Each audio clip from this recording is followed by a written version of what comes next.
Yan mga idol, magandang araw muli sa inyong lahat.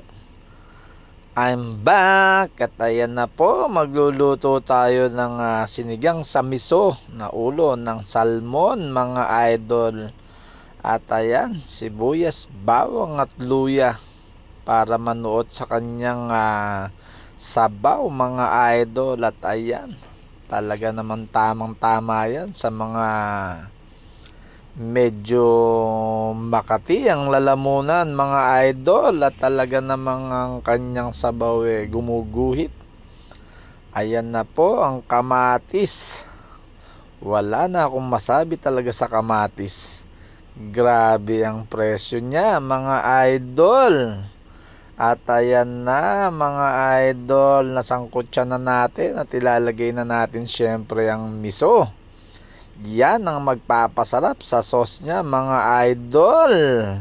At ayan, lagyan natin ng konting tubig mga idol at ilalagay na natin yung ulo ng salmon mga idol. Talagang panalong panalo yan.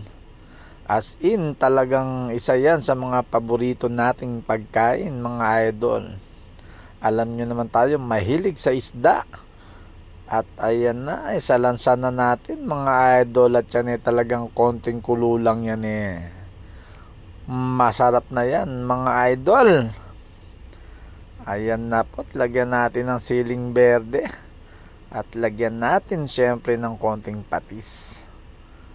Ayan na, at konting sabaw pa mga idol. Siguradong bakbakan na naman tayo nato sa lamesa. At syempre, Nor, baka naman lagi kang kasama sa akin. At ayan, ilagay na natin ang mustasa mga idol. At ayan na po, umaamoy na talaga ng mga mapapagana ka talaga sa pagkain mga idol. At ayan, konting bechin at saka rock salt.